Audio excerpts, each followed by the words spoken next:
The USL Super League returns to the nation's capital. DC Power hosts Lexington Sporting Club with both teams searching for win number 4. DC Power's Gianna Gawley is beaming with confidence, opening her Super League account last time out against the Carolina Ascent. For visitors, defender Maddie Perez is pivotal for Lexington's attempt to keep back-to-back shutouts for the first time in history. Kickoff between DC Power and Lexington SC is fast approaching from Audi Field. It's coming up next.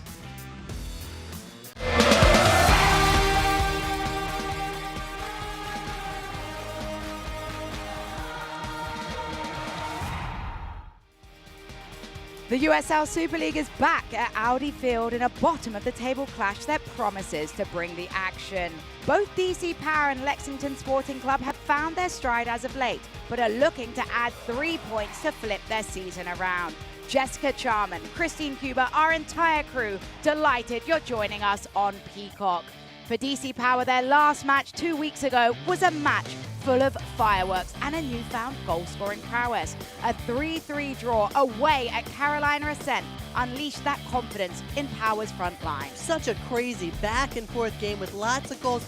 DC scoring 3 goals. They've only scored 10 goals all season, only 7 in the run of play. And it was a point taken away in the Carolinas. Not an easy thing to do, but back on home turf in the nation's capital, DC Power have struggled. Just 1 victory at Audi Field this year. As we see right here, it's the shots per game. They're out-shooting opponents at home, but they're not creating the scoring opportunities. They're not putting the ball in the back of the net. They need to do that today. There's only one other team that has that single victory, and that is Lexington SC. Katie Duong has been an inspirational leader on and off the pitch for DC Power. She wants to inspire the next generation, and she's doing that with Christine on field efforts. She just makes everyone around her better. She's physical, she's technical, she's a smart player, and she's a workhorse.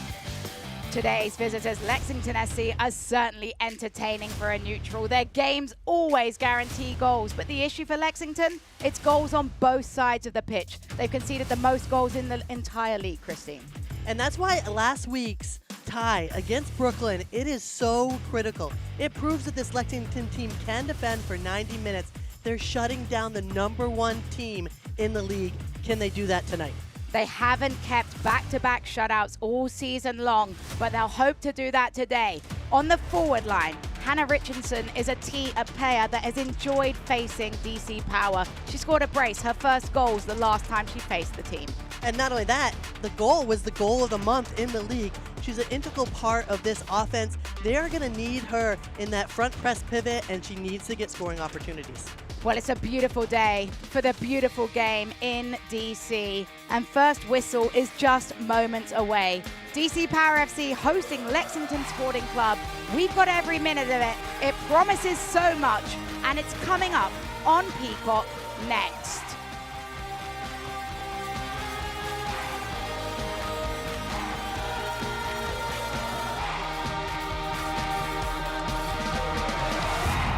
Success doesn't come easy. It takes grit, hustle, and relentless effort. Every step forward brings you closer to greatness. This is your moment. Elevate your game. El Jimador Spiked Bebidas.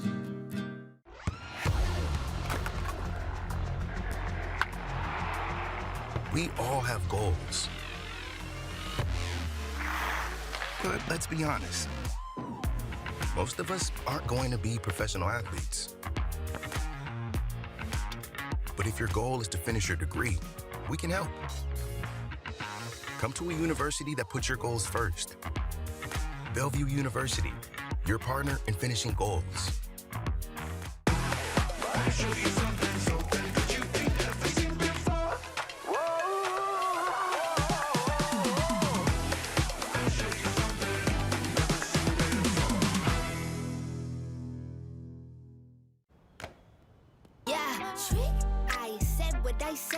I'd rather be famous instead.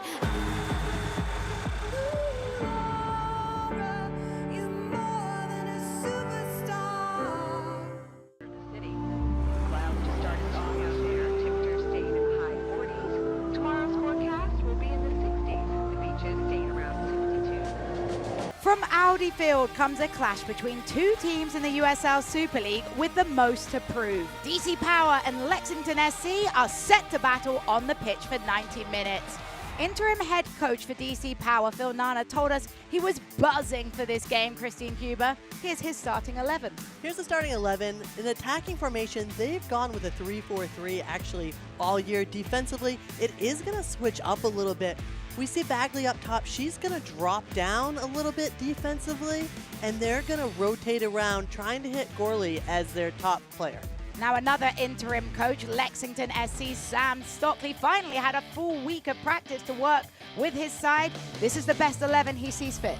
Sure is. Formation 4-4-2, it's actually going to change a little bit. Since Brooklyn, he was so happy with that formation, with them able to get a shutout. So it's going to be a more 4-2-3-1 at the top there. And if you notice, the staggered pivot press is going to be up top with the 9 and 10.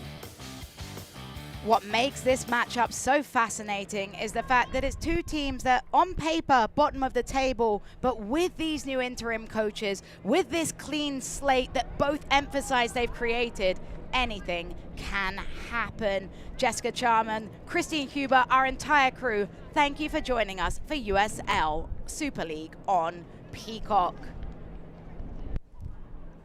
The referee for this afternoon's action is JC Griggs, and we're underway. DC Power with the kickoff in the black with blue trim. It'll be Lexington in the white and green. DC Power with some early touches on the ball, looking to insert their dominance on their home field. It's not back to Katie Duong. Duong opening it wide to Fitch. Fitch, of course. Nay Fredericks, if you're wondering who's on the pitch now. Susanna Fitch. Back to Colton. Colton rounds it and hangs up a cross, headed away, only as far as Duong. Duong can't settle, but an awkward ball falls at the beats of Gorley. And it's cleared away eventually, but a good start, Christine Huber, for DC Power. And it's so nice for them to keep this ball in their offensive third. Duong just able to keep that ball alive and almost had a nice lucky bounce in the box. Here's Colton. Colton with a low service, blocked off the boots of Shepherd, and then it's sent long. DC Power will recover in their back line, and Phil Nana said, I'm buzzing for this game. He feels like the girls have a fantastic attitude in practice and they're ready to play. Christine, he was excited and he let us know. He was using the word buzzing all day. They were so happy to have a home game. He says Audi Field is just like the perfect place to have that pro experience, that pro atmosphere. I feel like that's something that USL Super League is doing so well. The facilities, the conditions. It's International Women's Weekend. Yesterday, of course, International Women's Day. USL Super League just making waves across the nation with its opportunities for women across the nation in sports.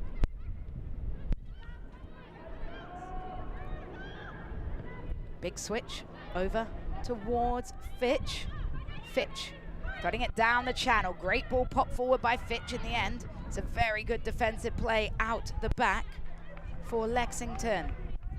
Here is interim head coach Sam Stockley. Explained that it was a transition coming from the front office of Lexington Sporting Club, but he's done a very good transition, and it's helped that he also coached the men's team in their first season in USL. Yeah, he's been with the team, he's been with the club the entire season, so it's not like they're bringing in someone who doesn't know the players, doesn't know the front office. He's been around the program. It's our first call for JC Griggs, our referee in the center, as DC Power earn a set piece. Here again is Sam Stockley. Was very calm in the way he talked about this being a clean slate. Nobody's place is proven. I think if there's one player that shows that, it's Maddie Parsons dropping to the bench, but he said an ultimate professional, understood the decision and is ready to contribute to the team in any way. And we saw that last game. She came in as a super sub and just changed the attitude of the team, and sometimes that's just what you need. DC Power will have an opportunity for the dead ball. Katie Duong stands over the top. Duong drives it in. Looks like she was searching for the run of Gianna Gorley, but she wasn't able to wait that pass right. Yeah, just a little in between there. She needs to either loft it a little higher or send a more driven ball in. Katie DeWong, a fantastic social media post from DC Power about her feelings around Women's National Day. She wants to inspire the next generation, and she's certainly doing that, as we mentioned in the Open, on the pitch. Here's DeWong again. Nice ball. Great reverse pass, couldn't quite get the touch on it. Was Bagley the target? And Lexington now with an opportunity themselves to possess. It's turned right back into the boots of DC Power, though. The home side setting the tone early on. Fitch assesses and hangs up the cross, headed away, out of danger, as it's kept in on the touchline by Shepherd.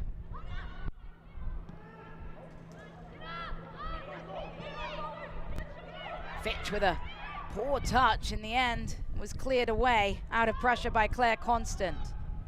Claire Constant, a fantastic return into the lineup as Colton cuts back the cross. A clash in the box, and it's into the hands of Sarah Cox for her first touches of the game. DC's already looking so much better today with these offensive chances, getting these opportunities now. I love a low-driven ball across the 6-yard line. I think it's the perfect chance, opportunity, and probability to score. They say put it into an area and anything can happen. The low-driven cross often creates chaos for a back line. DeWong. Big cross ball, but has she overhit it? Yes, she has. It's good to see DeWong trying to release the legs and the runs of Anna Bagley. You can see already DC Power where they're trying to attack. They want to get that ball out to the flanks, but they're splitting the two defenders, split that player, and get it to Bagley to run onto.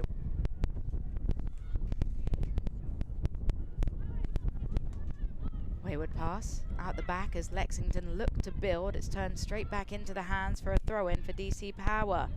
Phil Nana, the interim head coach, and he's done a marvelous job of just changing the mentality around this side and believing in themselves. And 3 goals against Carolina has sent. He said that perhaps they got a little lucky getting that point, but they would celebrate it and enjoy that moment as a long ball put in, Cox quick off her line.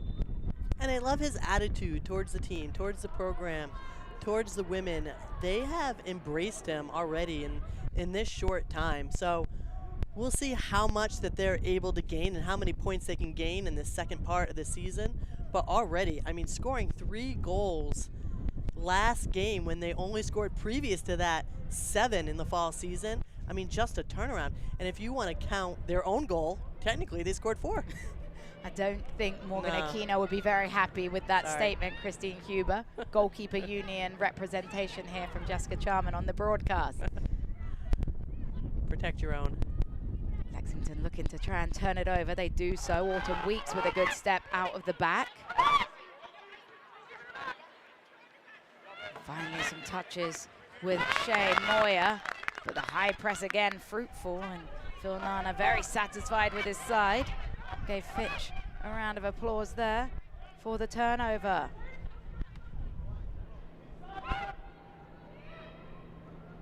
Here comes Gawley. Gawley stutter step, Gawley rounding the defense. What can she do with the cross? Gawley earns the corner. First corner kick of the game. DC Power have a service. It was a nice tackle, though, by Perez to stop that cross from going in. Gawley just so dangerous with the ball at her feet. Madison Perez has been known for her attacking moments this season. 5 assists, the majority of those corner kicks towards her teammate Sydney Shepherd. But again, if Lexington need to build on that Brooklyn shutout, they're going to need a standout performance from the 22-year-old defender out of California.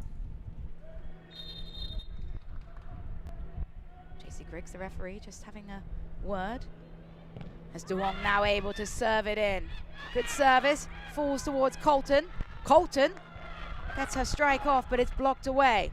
Fitch recycles and overhits that cross. Easy pickings in the end for Sarah Cox in goal. I think Colton just needs to release that ball. First touch, one time. Especially off a corner kick, you're not going to have that much space to take 2 touches at the top of the box. It's got to be a one touch, just laser off of the foot. Lexington trying to regain some touches, but every time it feels like DC Power able to recover. This time Claire Constant with her back to goal, able to pass it back to Morgan Aquino in goal. Claire Constant, of course, missing. One of 5 players for DC Power missing from the international break last time out. Phil Nana talked about Claire Constant and just how impressive she's been in practice leading the back line. And it really was amazing for them to come out with a tie 2 weeks ago, 3-3, while missing 5 international players. That's a lot of shoes to fill, and they did such a good job with it. So next man up mentality. DC Power just dominating possession right now. Close to 70% possession, 3 shots. Lexington struggling for any moments on the ball. Here's DC Power now looking to turn that possession into opportunity. Bagley inside the box. Bagley takes a strike. Clean hands by Sarah Cox as she goes to ground for the save. This is a different DC United team today. They are aggressive. They have the confidence now that they've scored, and these diagonal balls to the flank have just been crushing Lexington. Susanna Bagley with the shot, has 1 goal on the season so far. Loves getting forward and causing trouble on that left flank. The wind really picking up in DC. As Lexington trying again to connect some passes in their back line. And for Sam Stockley right now, he'll be content that it's 0-0, but disappointed that his side haven't enjoyed a few more moments of the ball. They really haven't gotten over to their offensive third at all. They're having trouble just building out of the back. And credit DC a little bit with that as well, right? They're the ones that are putting on this press and intercepting those passes. Captain Shea Moyer looking to change the direction of this game with this floated through ball. A header away by Wolfbauer. Controlling it, Lexington in the attacking third. Weeks plays it back into Moyer. This is better as Vernice gets it wide. Mackin puts up the cross, headed away by Wolfbauer. And now DC Power looking in transition for an opportunity.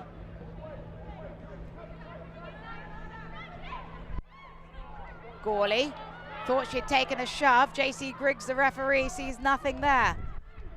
It's recovered by a strong step out the back by Madison Wolfbauer.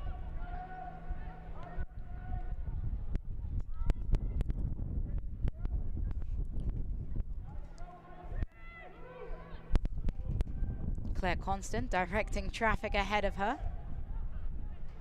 She lays it across to Diorio. Constant lofts the ball forwards, cleared out the back, but only as far again as Fitch. Gawley hustling. Gawley penalized for the foul. Just a little bit too much there by Gianna Gawley. She's looking for the call the other way that just happened a few seconds ago. But Tanya, DC has a lot of time and space in the midfield. I don't know if Lexington is just so cautious of the counterattack that's why there's so much space, but they're going to want to stay more compact, more narrow, and keep their crew together. I think it's funny, Christine, because it was actually head coach for Lexington, Sam Stockley, talking about space, but the space is on the other team side at the moment, as a crunching tackle came in from Jennifer Cujo. Cujo, another one of those absentees for DC Power, returning like she's never gone.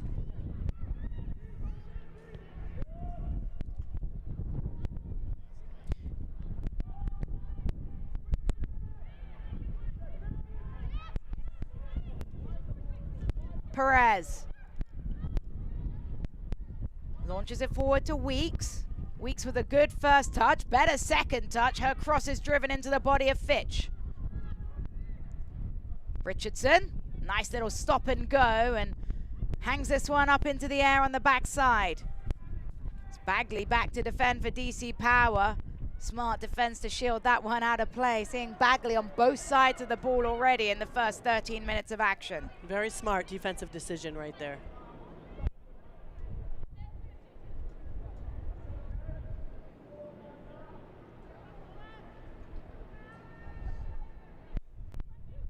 Will be a Morgan Aquino goal kick that she sends long and down the middle.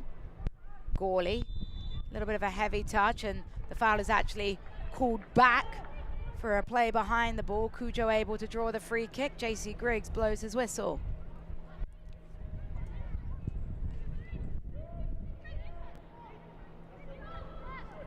The wind is howling in the nation's capital. Seems appropriate in the nation's capital. God bless America. Exactly. As we... On International Women's Weekend. We love it as we see the impact of the wind. Let's see what Susanna Fitch can do here. A little heavy on the touch. Heavy touch from Fitch there. But it's good to see the fullbacks for Phil Nana's side really getting forward.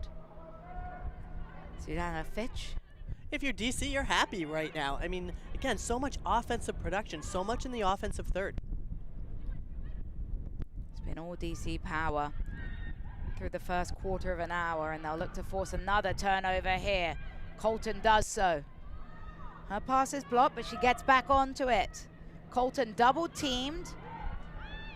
And Lexington just looking flustered right now in the back line, Christine. They are having trouble keeping the ball, keeping possession. Jennifer Cujo does a really good job of just protecting her back line with the step across.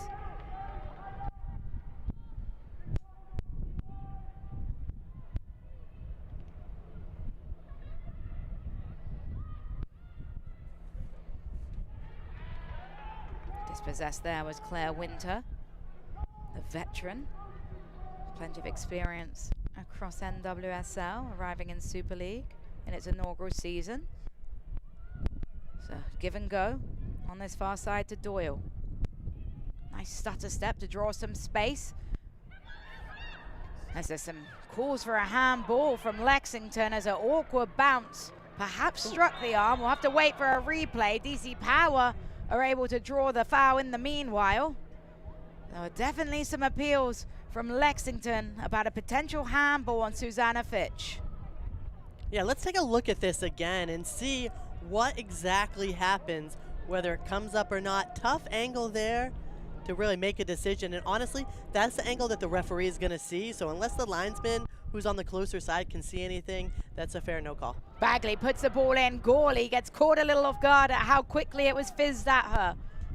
And Bagley recovers well. Been really impressed with the 24-year-old Anna Bagley so far today, though.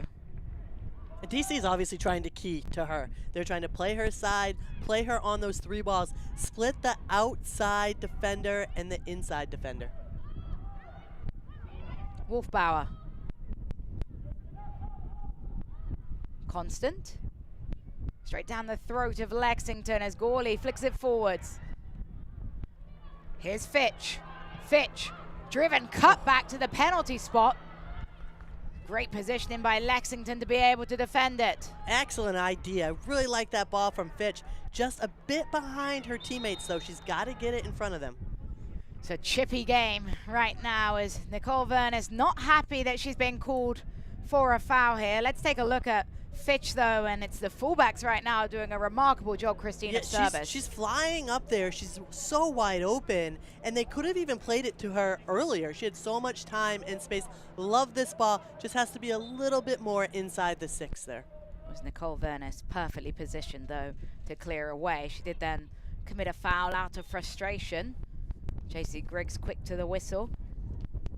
Katie DeWong will have an opportunity to serve it in. DeWong. Looking for runners. It was Cujo the closest to it. I love that reaction from Jennifer Cujo as she gives the thumbs up for the service. Yeah, she loved it, right? That was perfectly placed. A pillow right on her forehead. She just really has to go through and attack this ball. It just glances off the side just a little bit. Close your mouth, put the tongue back in, and next time you've got to follow through. Get that right on target. But I like it. Great build up by DC.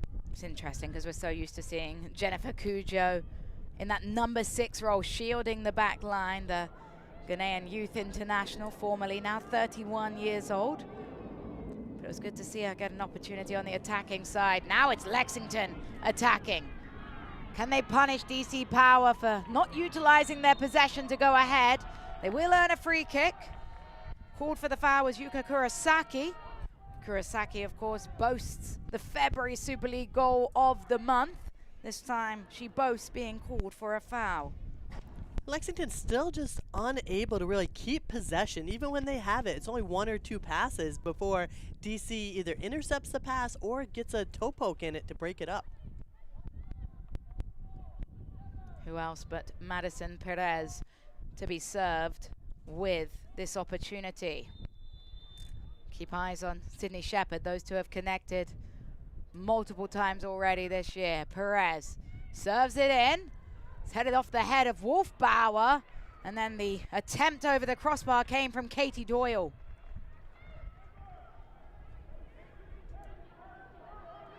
Tough ball here. DC needs to clear this right away. She just got turned about a bit.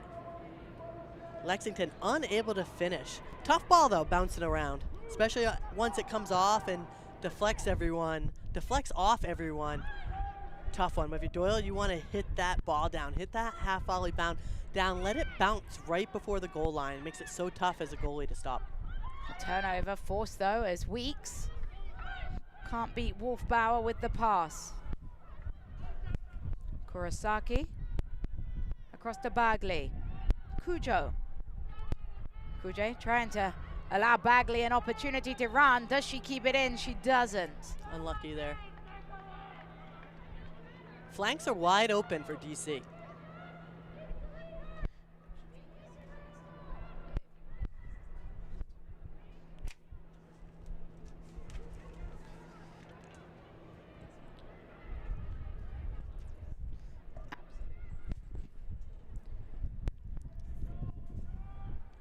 Mackin will serve this one in from the throw. Her throw-in, though, is picked up again by DC Power.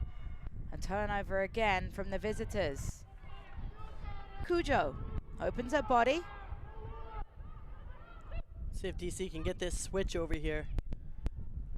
They will look to find the long ball down the middle instead. It's controlled well by Shepherd. I'm surprised they're forcing it in there, right? Fitch is so wide open on that right side. Also, you've got Shepherd, who's a very talented defender in that area of the field. It's a good centre-back partnership, but Shepherd this time caught under a tad bit of pressure. Gawley trying to hustle the turnover.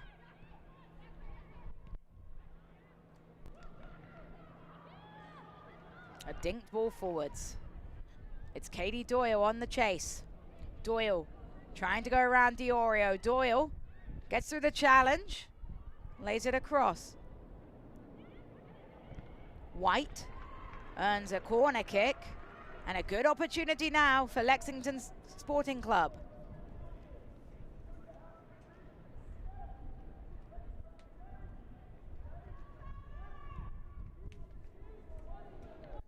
So you take a peek at Sam Stockley's set pieces, vital.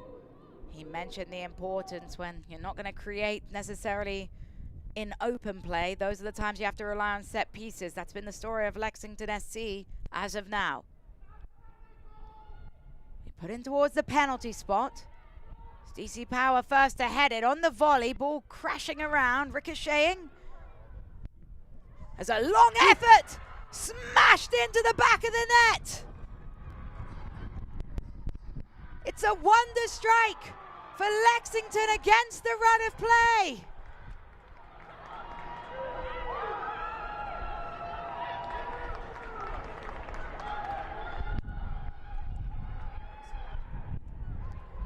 And we'll check this out again. The ball was just bouncing around. DC unable to clear the ball. And that's just not far enough, right? You always clear it high and wide. And what a smack by Julie Mackin, though. I mean, what a brilliant shot. Off her laces, you see there's no spin, then it turns to down spin to get up and over the goalkeeper. Julie Mackin opens her USL Super League account in some style. A volley out of nowhere, and Morgan Aquino left in no man's land. I mean, what a strike that was. That takes a lot of focus, a lot of poise, and a lot of concentration. Excellent for your first goal. Could be goal of the month right there. Again, the importance of set pieces, though, and You talked being about the it. quickest to respond. And we're always taught growing up, right? Clear the ball high and wide. You cannot put it out in the middle of the field. That is exactly what happens. And here you have DC, who's basically dominated so far the first half. They've dominated the possession. They've had the chances. They've gotten into their offensive third and into the box. But yet, guess what? They're losing 1-0. It's the cruel side of soccer that possession is nothing without creating goal-scoring opportunities. And Phil Nana's side have had plenty of the ball, plenty final third entries, but just haven't really been able to test Sarah Cox in goal. This free kick, though, may invite an opportunity to test her. Was Yuka Kurosaki fouled?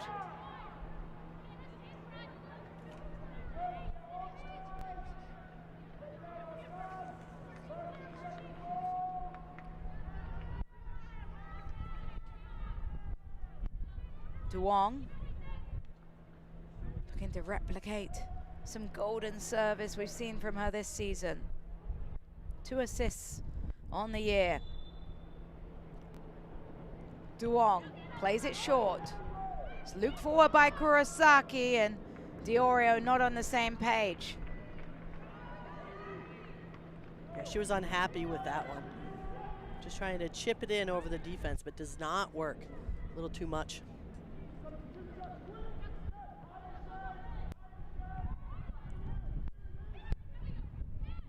We mentioned Lexington's defensive concerns, but they are coming off just their second clean sheet against the top of the table team, Brooklyn. We're told that defensively feeling more confident, feeling more organized. And as much as they've had to suffer through some moments in this first half, Christine, they haven't broken. They haven't. And the thing with Lexington, we've covered them a lot this year. 2 games ago, they have a shutout at halftime. Everything's going well. And then the water through the bridge just came through. The issue with Lexington, they have to be able to put together a full 90. Because at times they look so good and they can compete with the top teams in the league. But it's those few minutes that they turn off that ultimately winds up costing them. So hopefully with this 1-0 lead, they're able to zone in, really keep nice, tight, and compact in the back. Be interesting to see how DC Power respond to the adversity of falling behind against a runner play as well. Leaders needed on the pitch as Fitch pulls that one forward into the path of Colton. Colton defended well and dispossessed in the end. If we take a look at the stats right now, DC Power's possession has dropped. Lexington has increased their use of the ball, and I don't think that's a coincidence based on the fact they now have that lead. Yeah, exactly. In final third entries, DC has been in the box. They're looking good with those crosses, just haven't been able to connect on them. Was Colton trying to find a way to serve it in. She was beaten by a good slide tackle out the back. Sam Stockley, full of emotion. Won't settle for the 1-0 cushion. Knows how dangerous DC Power can be coming off those 3 goals against Carolina Ascent. Can't take for granted the fact that DC Power is still the side that has scored the least goals in the Super League this season. Select, the official match ball supplier of the USL Super League and many elite leagues throughout Europe. Visit us.select-sport.com for the latest Select products, specials, and more. Select, the player's choice. Jessica Charman, Christine Huber, our entire crew here at Audi Field. Delighted that you're joining us for USL Super League on Peacock. There's a Super League Sunday double header following later on at 5 p.m. We'll be Brooklyn FC away at Dallas Trinity. So for the USL Super League fan, plenty of action still to be had. Oh. A stumble there by Kurosaki. It's a great off-the-ball run she just had. Kurosaki started 5 games before this one, earns her 6th start in the Super League. She's actually played in the Champions League with her Finnish professional side. There's Wolfbauer to Fitch. Fitch gets it back now, waiting the pass forward. Did she bend her run? Gianna Gawley with an opportunity. Gawley goes for goal herself. Was that the right choice? She's got to lay that ball off. She had 2 players in front of her. A bad angle. We want to go with our percentages of how to score, right? The highest percentage. Right there, she had a free runner running down the middle. Rather see it lay it off. Wolfbauer, defensive stalwart, is actually joint top scorer for DC Power with her 2 penalty kicks. You see how high up Lexington is playing now as well. DC Power trying to exploit. Gawley breaks through one challenge, draws the free kick, and not only draws the free kick, a yellow card awarded to Sydney Shepherd. It's a big call from the referee, JC Griggs. Now Shepherd, the 25-year-old defender, if she is able to continue, because she's gone down, Christine, will spend the rest of the match on a yellow. And I like Gawley's decision there. She saw the high line of Lexington. No need to pass, right? Go at them. Go and attack their front foot. Make a little move, and then you're straight up with a one-on-one breakaway with the goalkeeper. It's an excellent way of how you break a high defensive line. We'll take a look at the most recent attack forward for DC Power, Gawley. We talked about her decision making, but we have to give praise to Perez. And that's 2 big tackles she's had today. We highlighted her in the open. Perez is known, as we say, in the league for her set-piece service. But again, just demonstrating quite the defender she is. Perez, who waived her final year of eligibility at Long Beach State to turn professional.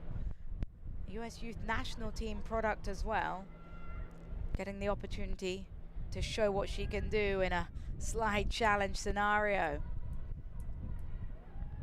Sam Stockley, pictured, will be very happy with that move from her defender, but also concerned that her centre-back partner, Sydney Shepherd, down on the ground.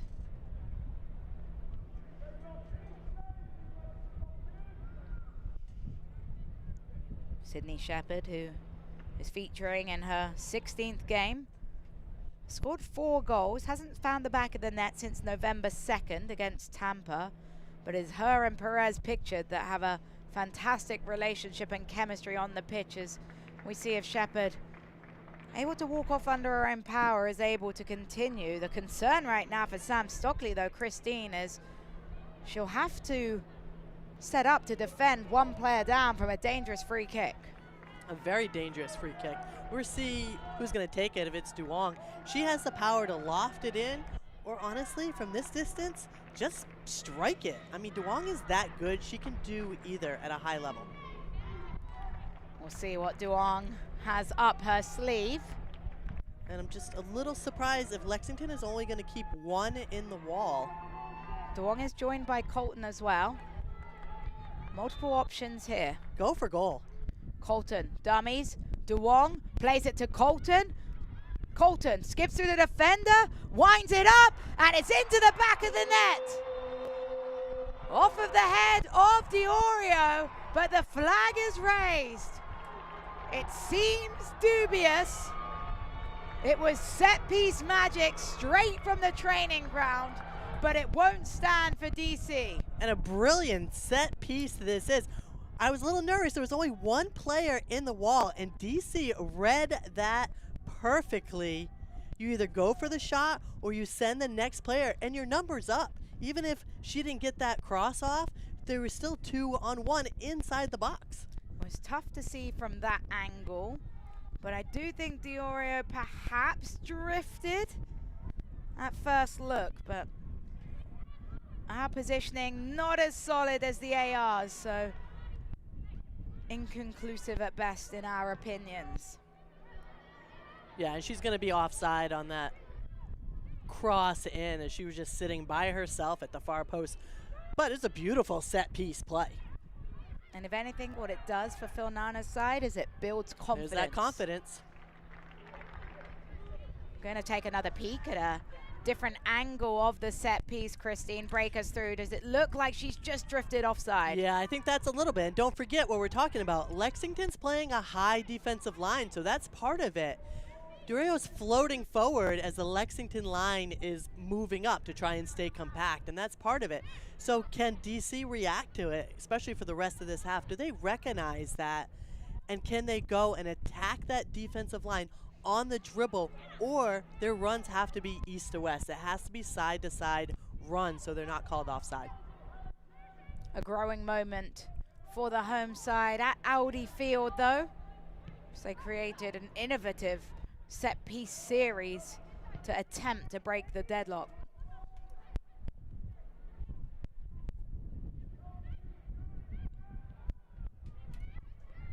Good step from Lexington as they look to regain control of the game since scoring.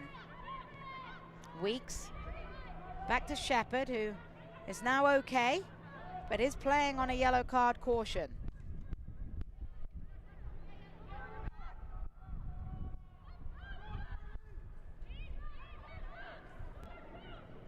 Fitch will play it all the way back to Morgan Aquino in goal.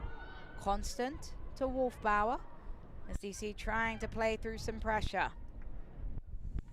Fitch to Colton. Can DC now get a switch and get it to the opposite side? Because now it's that left flank that's going to be open. And that left flank, of course, has Anna Bagley on it, and Bagley was very impressive earlier on in this first half of play. Wolfbauer sends it forward to Gawley, Colton, and Fitch.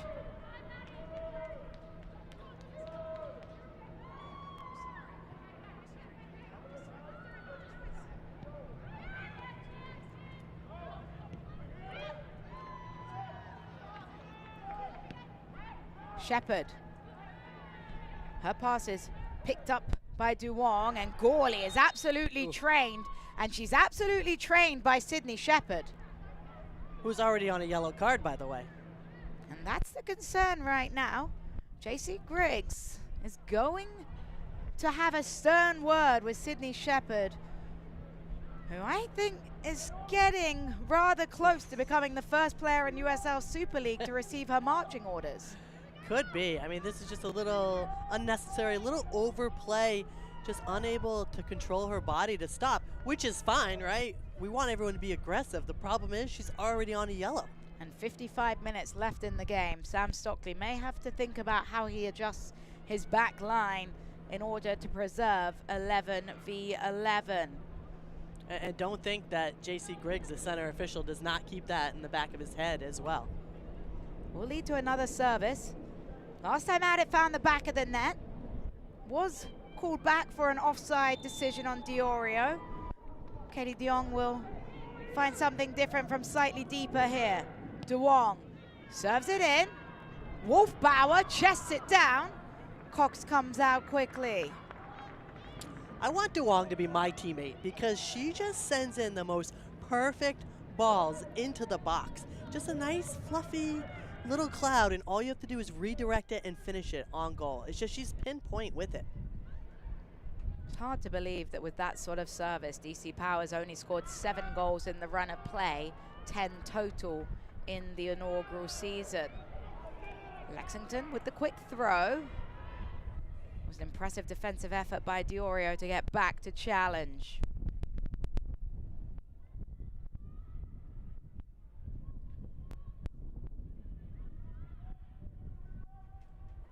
White skips through the first challenge. Quick to respond. So it's bobbled away and slammed clear. Only as far as Weeks. Autumn Weeks. Nobody makes the run, and Morgan Aquino quickest off of her line.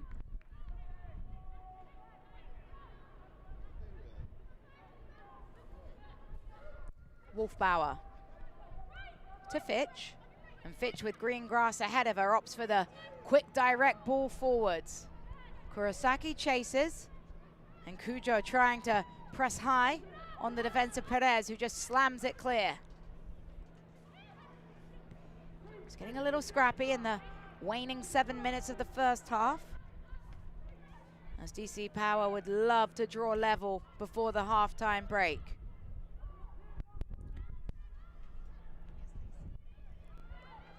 It was a goal for Lexington in the 23rd minute. It was Julie Mackin from long range off of the set piece clearance. Perhaps against the runner play, Christine, but it's a game of goals, not a game of control of possession. Either way, it was a beautiful goal. Julie Mackin will enjoy watching that one back, but first priority, of course, is 3 points for her side, Lexington Sporting Club.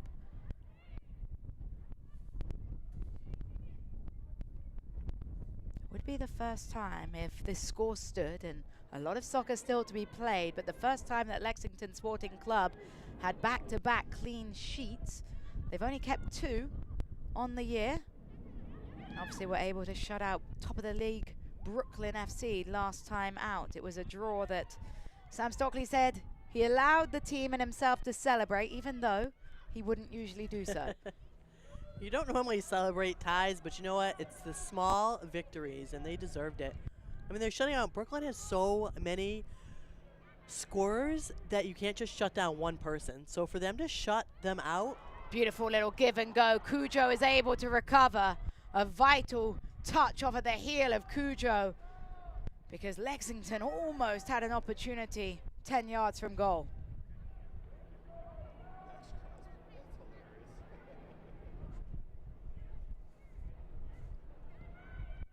Aquino distributes to Bagley, who has been kept fairly quiet in the last 20 minutes or so.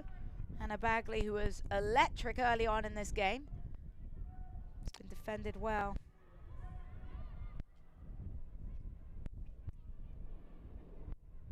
Diorio throws it in. It's Gawley.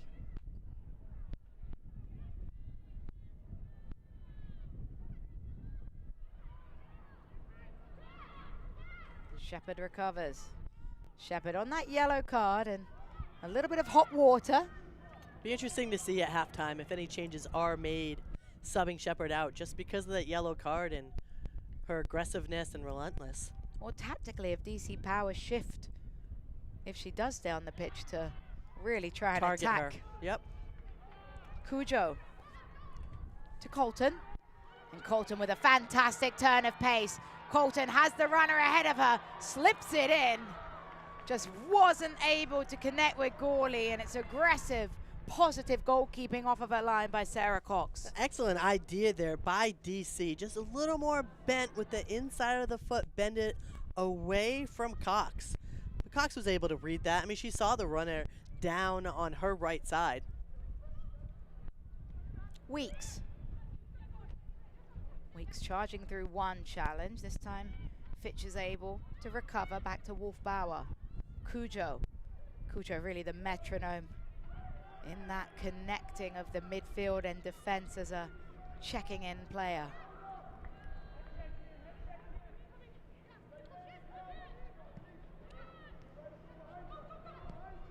DeWong. Fitch is chasing. Weeks had the legs to get there.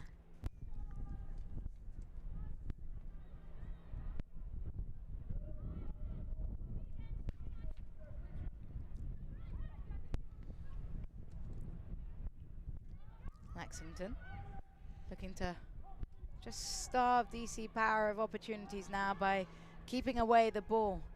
It's interesting that at one point this game was a 60-40 swing in favor of DC Power in possession. Has now dropped closer to 50-50. Gawley running at the back line. Gianna Gawley. It's an important slide tackle from Shepherd. She had to get it right, but it's been recovered by Colton. Colton rounding the defense. Went for the early cross. Back to knock it away was Nicole Vernes.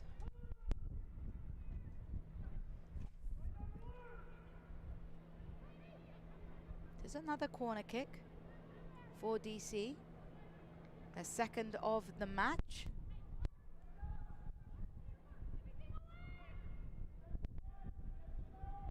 Of course, Lexington's goal did come off of a long clearance from a corner kick, their own corner kick of the game. Duong slams in this corner. Cujo meets it, crashing in front of the box, going down to ground was Wolfbauer. Back up to her feet as Duong will get another opportunity.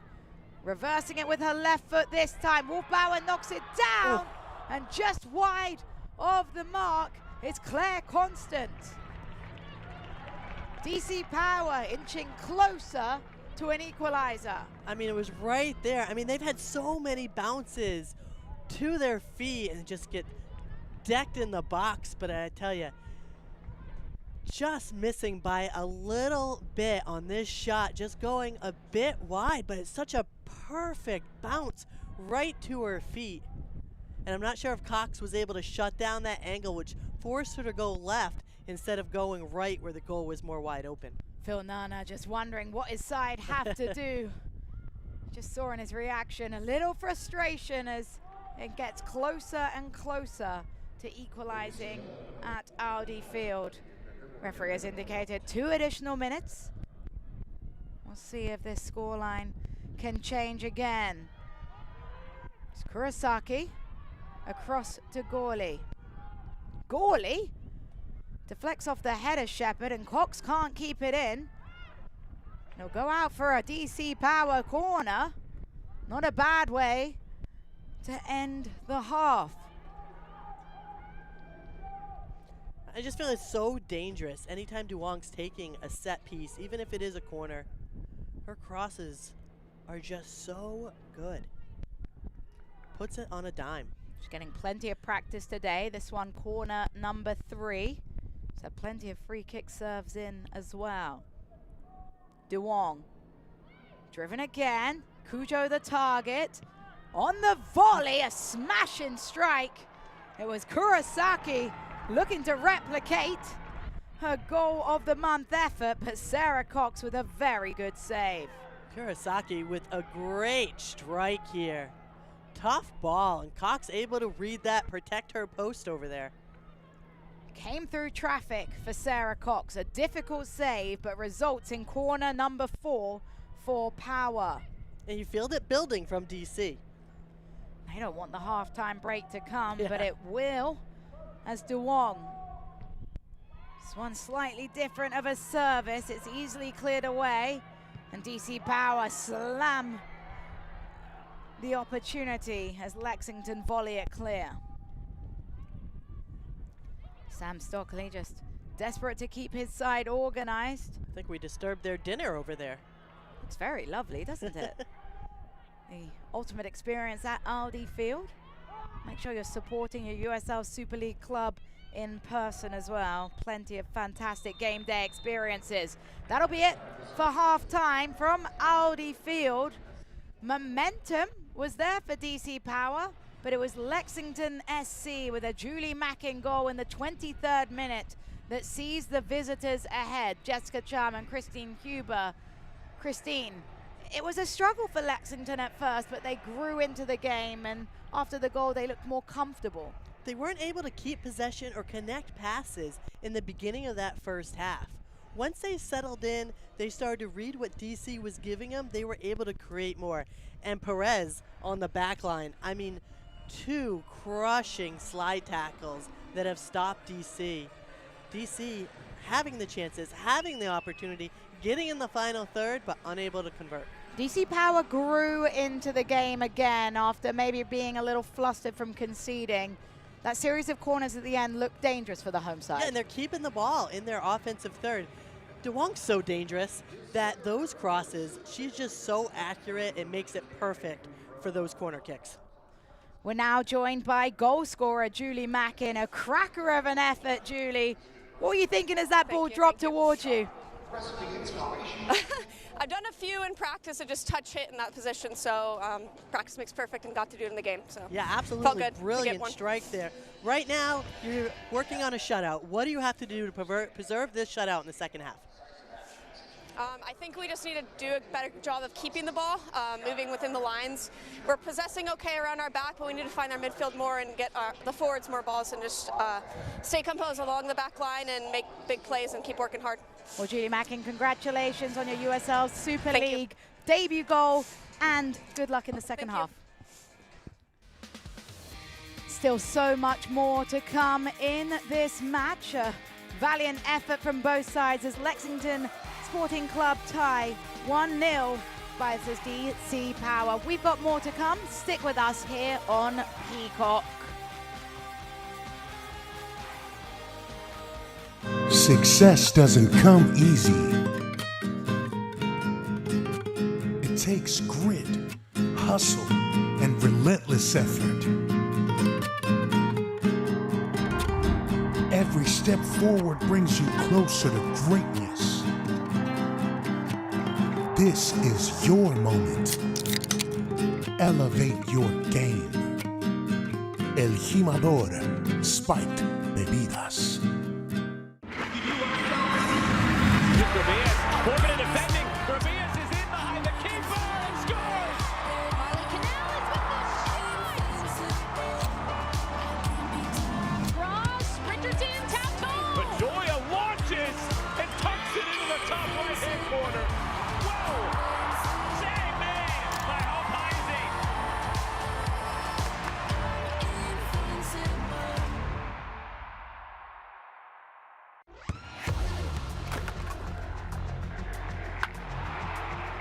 We all have goals. But let's be honest. Most of us aren't going to be professional athletes. But if your goal is to finish your degree, we can help. Come to a university that puts your goals first. Bellevue University, your partner in finishing goals.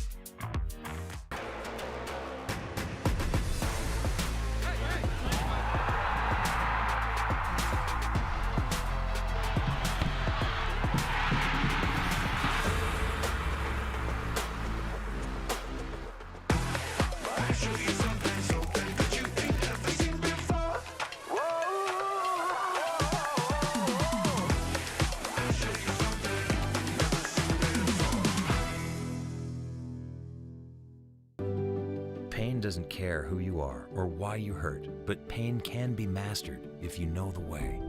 Fight back with Tiger Balm's legendary herbal power. Trusted for over 100 years, our proven blend of camphor, menthol, and essential oils tames pain with the strength and speed of the tiger, so that you can rise above pain and get back to living. This is the way of the tiger. The two most important days in your life are the day you are born and the day you find out why. Yeah, trick. I said what I said. I don't care. I paint the town red.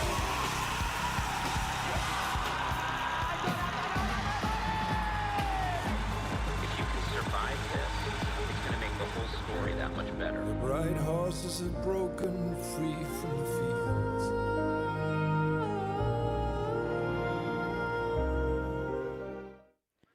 Welcome back to Audi Field. DC Power Lexington Sporting Club. It's the visitors that have the 1-0 lead. The fans in attendance hoping they can motivate DC Power back into this game. Let's take a look at scores and schedules around the league. It was another draw in the Florida Derby. 3 times played, 3 draws. What's going to separate those two sides? Who knows? Spokane Zephyr fought back, Christine, but not enough against Carolina Ascent. Not enough. Carolina was up 2-0 early, complete domination of the game, and all of a sudden, a penalty, a foul in the box, and next thing you know, it's 2-1, and the game started getting crazy. It's a USL Super League doubleheader following us a 5 p.m. matchup between Dallas Trinity FC and Brooklyn FC. The league leaders return to the Cotton Bowl, hoping to replicate their full finale 1-0 victory from back in December. So much more coming around in the news and notes. USL Super League, the place to be. Jasmine Hamid, a household name. She just continues to shine in the league. Scoring machine, 4 in 4. Can anyone stop her from scoring? I don't know about that, but Lexington's back line is definitely improving. They were able to shut out Brooklyn FC, and if this result stands, would get back-to-back shutouts for the first time in club history. We mentioned it, Jasmine Hamid scored a goal in that Derby Day draw, but her side weren't able to hang on for the first victory in the series. The draws continue to come between Fort Lauderdale and Tampa Bay. We've still got so much more to come here from Audi Field. It's been a fascinating first half of play. There's also an amazing podcast that happens about USL Super League. Let's have a look at the game week promo.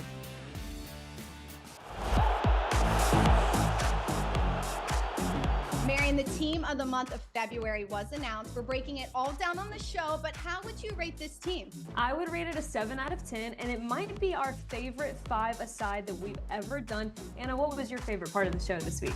We had goalkeeper Hope Heisey on the show, and honestly, we both learned a lot about life, growth, and fingers crossed, we're getting her a book deal after this week. Make sure you're checking out USL Game Week on Wednesdays on Sirius XM. More halftime action to come. It's DC Power 0, Lexington SC 1. Stick with us here on Peacock.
Welcome back to Audi Field in a bottom of the table clash in USL Super League. Lexington Sporting Club, the visitors right now spoiling the party with a 1-0 lead over DC Power. It was an interesting first 45 minutes, and it was the home side, Christine Huber, that began the game with momentum. DC really was crushing it those first few minutes. They were getting the ball in their offensive third. They were attacking Lexington by foot, and it was Cox who had to come up with a few big saves for Lexington. Bagley with a great shot, but wouldn't see much more of her, as it was Lexington that brought the momentum, a set-piece opportunity, and perhaps a foreshadow of what was to come. Yeah, exactly. Lexington getting this opportunity here, unable to keep this ball down. But like you said, more set pieces and more balls bouncing around the box is exactly what led to Lexington's goal. It was a goal in the 23rd minute after a lack of clearance. It's Bagley there with the short touch, but Julie Mack can take a bow. Absolutely crushed this ball. She has the momentum. She's able to put it on her laces, left-footed, and just watch it dip up over Aquino. Love hearing her talk about the fact she's worked on it in practice and thought, why not? DC Power began to regain some momentum in the game. This one, an opportunity that was narrowly wiped off for offside. I love this because DC was able to adjust and react to what Lexington gave them. Unfortunately, just a bit offside is Diorio. Coach Nana not too happy about that decision, but he has plenty more time to play because there's a whole second half of action to come. Stick with us on Peacock for DC Power FC facing Lexington SC. We're in the second half next.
Welcome back to Aldi Field. DC Power FC hosting Lexington SC. Second half action getting ready to kick off. There was a full host of halftime subs as both sides have decided they need to make some adjustments. Carly Frias getting ready to make her debut for DC Power, replacing Madison Wolfbauer. We are back underway from Aldi Field as a long ball cleared by Lexington from the kickoff goes out for a DC Power goal kick.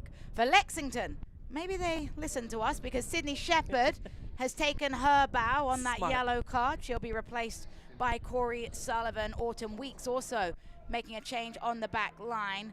Trinity Watson enters the field of play. So big decisions by both head coaches. Yeah, and I think that's a good call with Sydney Shepherd going out. It was a tough non-yellow card on that second foul that she had. You know the center official, he has that in his back of his mind. Why even take the chance? So good decision there by the Lexington crew.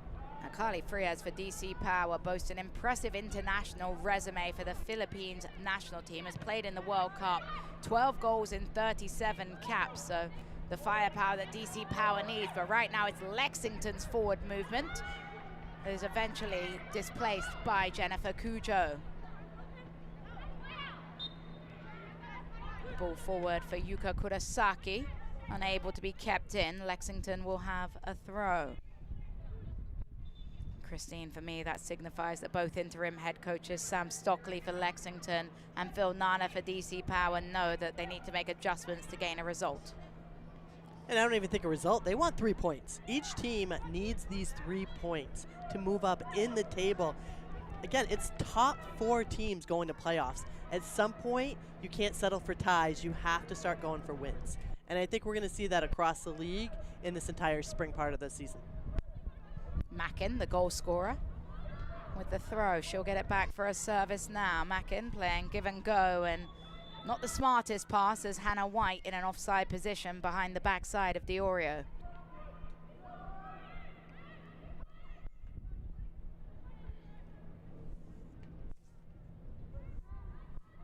Constant. Backline has changed shape with the exit of defender Wolfbauer being replaced by a forward. They go into a back three. Yeah, they're going to start pushing players forward, DC is. And again, if they keep attacking these outside flanks, that's where the space is. Here's Bagley. Bagley with some magic. Bagley squares the pass and is toe poked wide. Gianna Gawley inches away from the equalizer. This is exactly what DC wants to do. Bagley's had her way on that left flank. She's able to turn her defender. And I mean, a tough play here. I mean, this is, you've just got to be all out, dive for this ball, and she just pokes it a bit wide. Phil Nana, yet again, left wondering how this side will add goal number 11 for the season. It's been a tough time in front of goal this year for the home team. Obviously 3 goals against Carolina Ascent, but still by far the lowest goal scoring side in the league. Only 7 goals in the run of play. 3 of those goals coming from penalties. So it's good to see them getting the chances that they are. Kurosaki called for a shoulder-to-shoulder challenge. Kurosaki pleads her innocence. It was Mackin that ended up on the ground. We'll see this replay again. Shoulder to shoulder, but just a little too much with that elbow. Outstretching the arm from the body is what makes it an easy call for the official. Kurosaki, an inexperienced player, playing in game number 11 in DC Power colors, but has played across NWSL and also in the European Champions League. It's a big switch. Finds nobody. Sam Stockley won't be happy with that ball.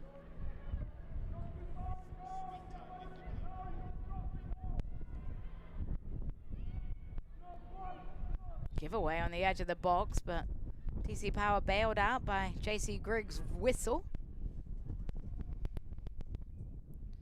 And I think what's interesting looking at the stats right now, Christine, is with that effort that went narrowly wide from the boots of Gianna Gawley, DC Power up to a 0.9 expected goal, just 0.01 away from 1 expected goal. They've had the chances. Just haven't been able to rip the strings of the net as of yet. And if Gawley didn't get her toe on that ball, there was another DC player right behind her that might have been able to get on the back end of it. Gawley trying to get involved with the build-up play now. Is able to earn a throw. They'll take it quick. The sense of urgency is definitely there for DC Power. Urged on by their home crowd, pressing a little higher. Great feat by Nicole Vernes. Vernes was described as brilliant by interim head coach Sam Stockley. She's a player that he certainly has very high expectations for. Yeah, she does such a good job on the pitch. Brings a lot to this team. The former Georgia Bulldog played 81 times in Athens.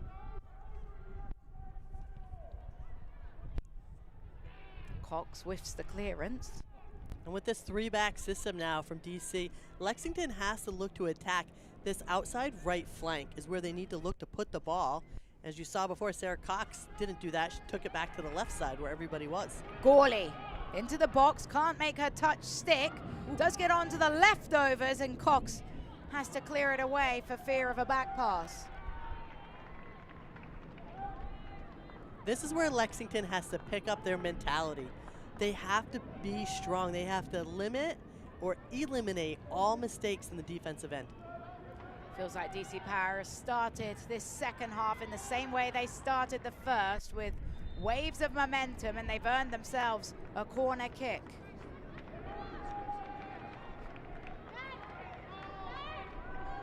It was good effort from Emily Colton to earn the set piece from the corner.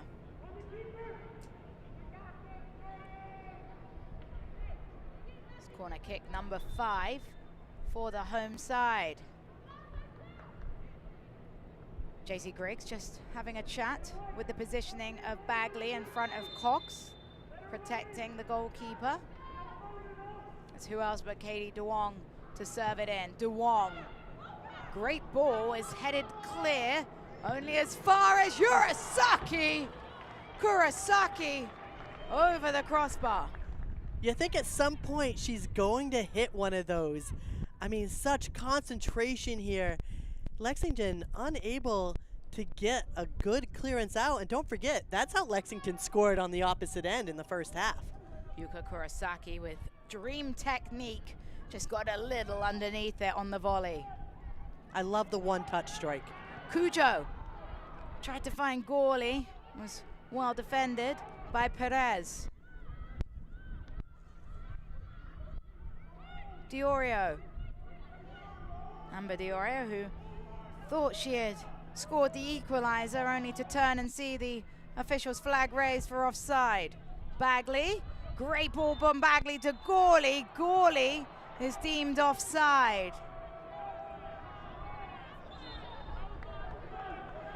JC Griggs is going to have a word with Gawley for kicking the ball away after the whistle sounded.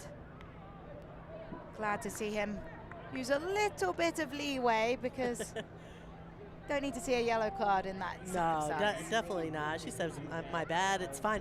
But I tell you, DC, starting from the end of that first half and now picking up into the second half, their momentum has just been non-stop. Their foot has been on the gas pedal. And I think huge credit goes to interim head coach Phil Nana for being able to bottle that momentum and bring it out in the second half. A lot of the time, sometimes you see sides wish they didn't have a halftime break because they lose the momentum they've worked for. And you mentioned that at the end of the first half, and now they've come out and I think put the foot on the gas pedal even a little more. Obviously it helps, right? Switching the formation, going with 3 in the back now, sending those players up front. And I tell you, this is a Lexington side that has conceded a lot of goals, and that has to give DC the confidence to know that they can score.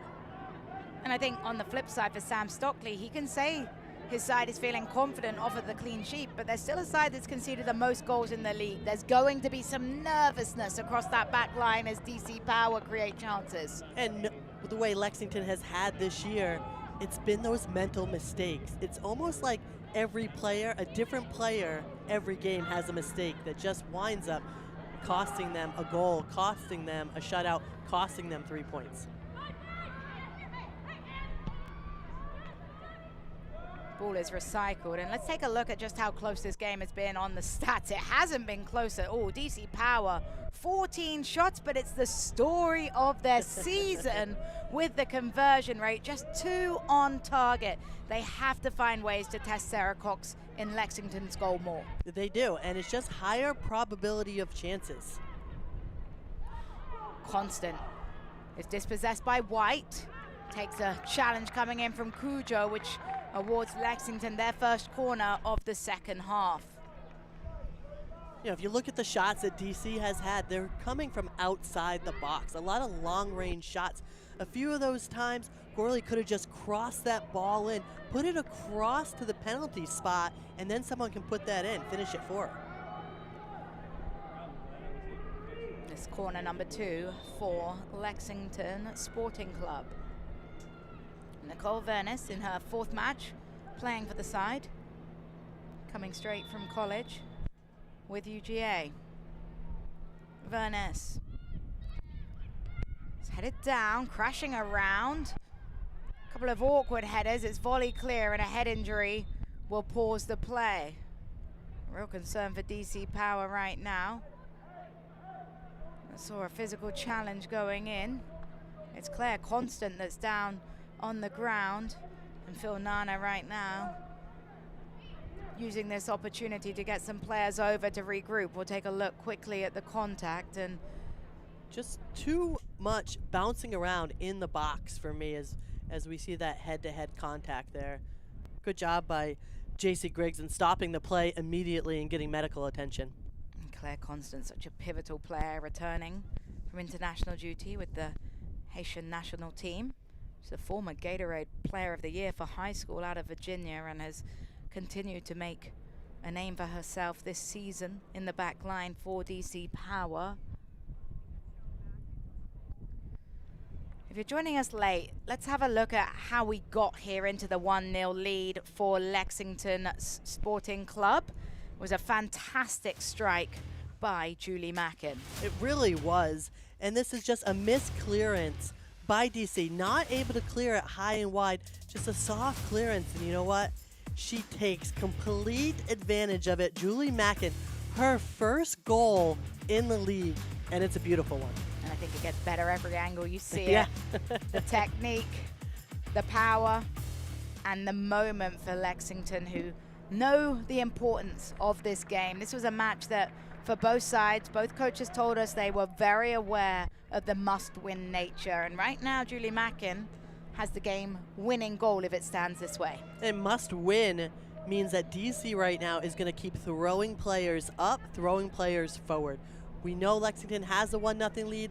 Nobody doubt that Lexington can score goals in this league. The problem is they concede so many goals. That's got to give Phil Nana and DC a little bit more of motivation, knowing that they can score on Lexington. Here is Phil Nana, the interim head coach for DC Power. Felt like the front line was more confident after that Carolina ascent, 3-3 tie the last time out. And Claire Constant is back running, which is a great sign. She will, of course, be assessed for all the concussion protocol before she's allowed to return into the action.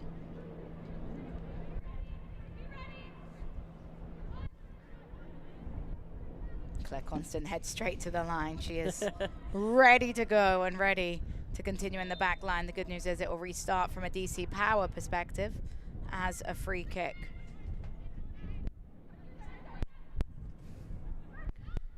DC Power playing a player down right now, and they're having to defend as Moya puts in a deep cross. It's headed down. Great save, but it's recycled and put into the back of the net by White. Aquino had absolutely no chance with the second delivery. Did so well with the first save. But is Lexington able to capitalize on a poor free kick? And the player down for DC Power. And put this a little bit on Claire Constant being out on DC backline. She's the anchor of the backline, so nobody from DC is really able to clear it. You know, Aquino gets her hands on it, and at that point, it's an open net for Hannah White. White will not score many easier goals than that one. But you have to put yourself in an area to find it, and Hannah White does exactly that. Lexington SC double their lead. And they really took an advantage, right? They saw Constant out. They knew one of DC's best defenders was not in, and they went right at them, attacked them, put that ball, put that cross in, and they were able to capitalize. Aquino was able to get her hands on the first one. You're the goalkeeper. You tell me. I know it's a tough angle. She's parrying it, but it's kind of just been the theme of DC. Not quite good enough, not quite enough to get it out of the area, and it sets up the opponents for an easy shot. See how DC Power can respond. It's just been the story, almost identical to the first half for DC Power. Momentum, opportunities, but Lexington Sporting Club being able to capitalize on their moments. And we still have plenty of time left, right? There's still plenty of soccer to be had, and especially this is when this spring league is going to get very exciting because everyone is eyeing for that 4th place or above. 4 teams make playoffs, so now, like we're seeing from DC, you've got to push everybody up. You've got to go forward, get numbers into the box. They can score 2 goals. And DC Power need to believe that. The good news for DC Power is last time they played a competitive USL Super League game, they found the back of the net 3 times, and they have created opportunities, as we've said, time and time again. They just haven't tested Sarah Cox in Lexington's net enough. Here they are, trying to create forward through Colton.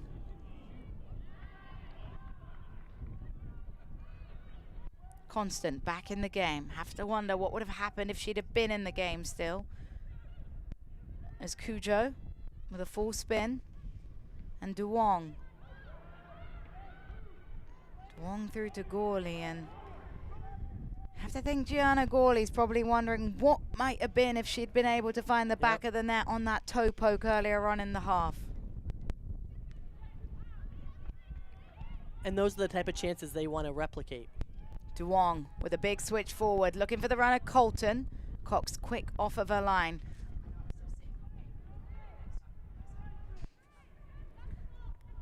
Cox bowls this one wide.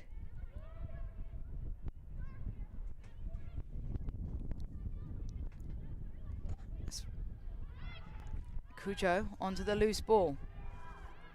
She finds Kurosaki, who starts it back with Duong.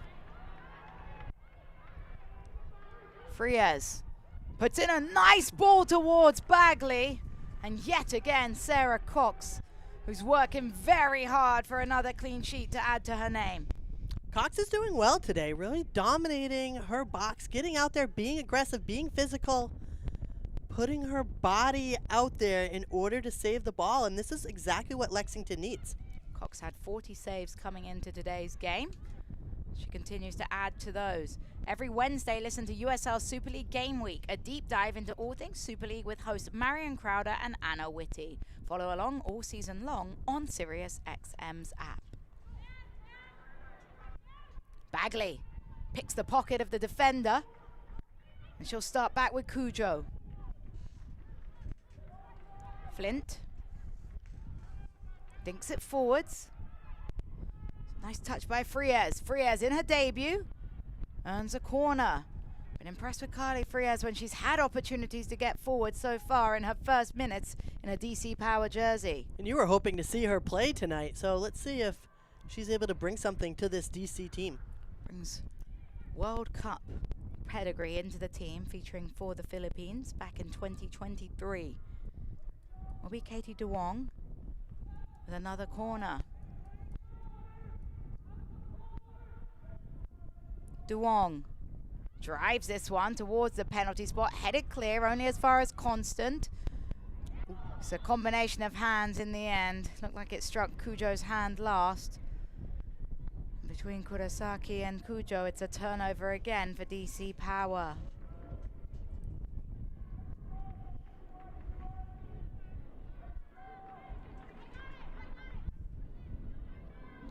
Still 25 minutes left of action here from Audi Field. Jessica Charman, Christine Huber, our entire crew, happy to be here with you on Peacock.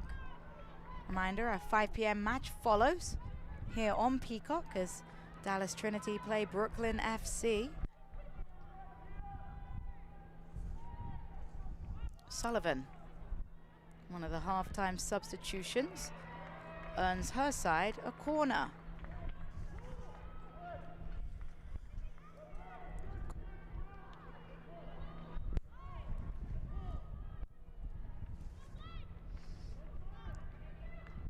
Lexington getting ready for this corner kick. Nicole Vernis will be tasked with the honors.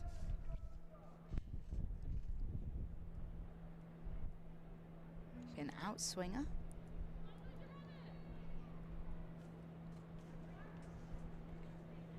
There's Vernis. Plays it deep. Tried to be volleyed away by Friez. And a goal kick is the conclusion. If you're DC, you have to be worried a little bit that Lexington keeps winning all these balls in the air in the box. Not a good look at all. Aquino to Bagley. Bagley under a higher pressure than we've perhaps seen, and chasing it down is Kurosaki. Diorio sees a bit of pressure and she'll knock it out of play for a Lexington throw.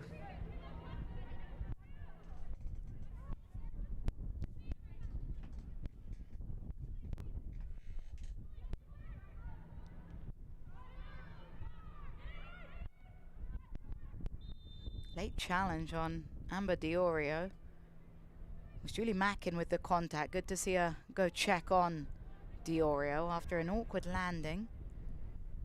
DC Power are readying at substitute. It's Katrina Guiu, another Philippine women's national team player, 2023 Philippine Women's Football Association Player of the Year. So reunited with the signing of Carly Friez with her international teammate. Diorio is back to her feet.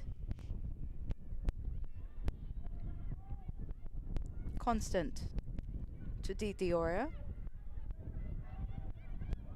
And Diorio launches it down the channel. Kurosaki chases. Couldn't get there in the end. And Lexington looking to move forward through Sullivan.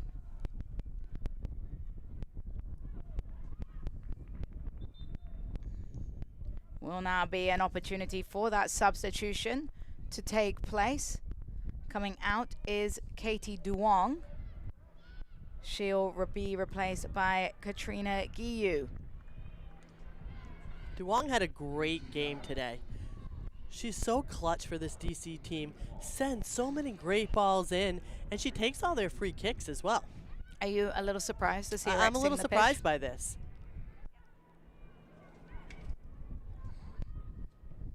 Aquino sends it forwards. Beautiful feet by Gawley. Gawley to Bagley. Bagley.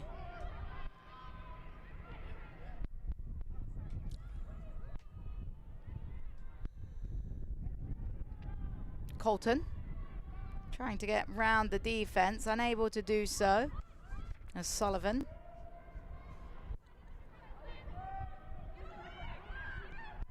Diorio wins back the ball. Good work by Amber Diorio. Into Kurosaki. And wide to Guiu. Guiu instantly connecting with Friez. Friez. Trying to find an option. Does get it back to her international teammate Guiu. Gawley tried to find a way to connect with the volley. Couldn't find the space. But it's still DC Power. Bagley. Cujo.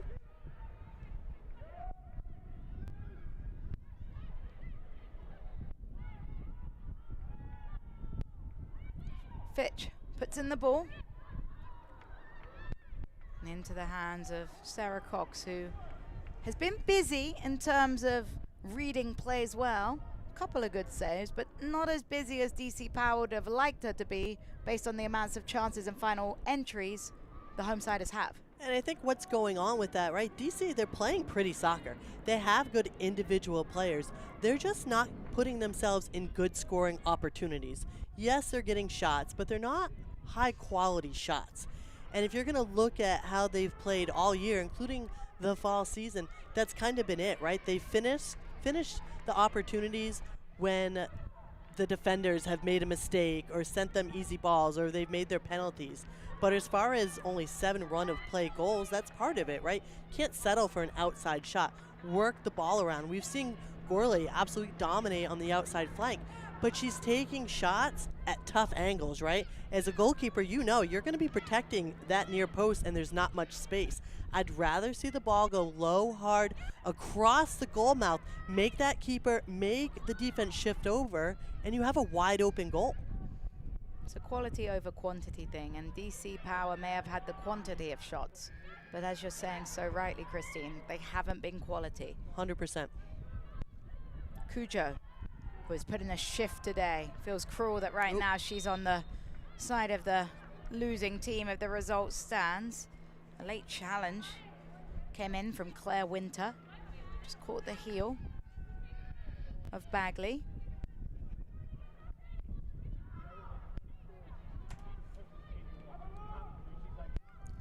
"19 minutes, DC Power really would like to try and get on the score sheet soon to bolster their opportunities."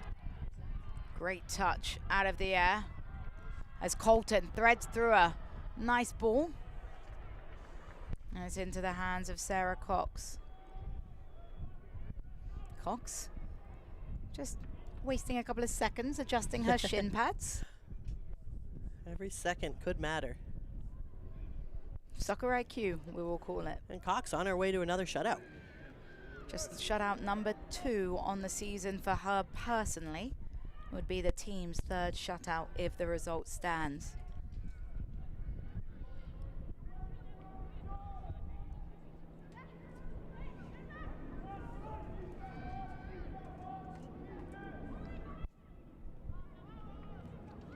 Cujo.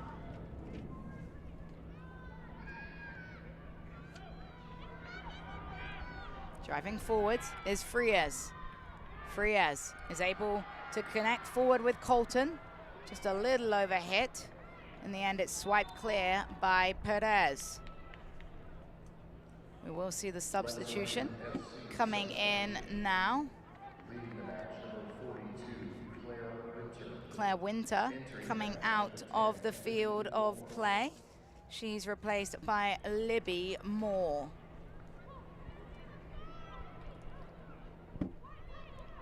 Sam Stockley adjusting to make sure he's able to see out this result. It would be a great result for Lexington if it stands, but they'll have to do some defending, and it's great reading of the play yet again by the 31-year-old Sarah Cox in goal. And she has that experience. Cox is able to get up and over everyone else to grab that ball.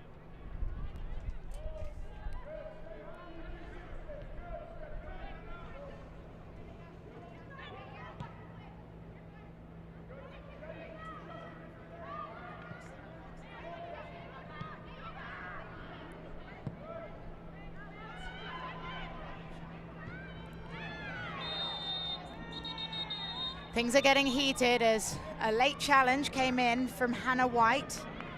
Claire Constant wasn't happy with that aerial duel. Casey Griggs, the referee. And Constant, who's already been taken out a few times tonight.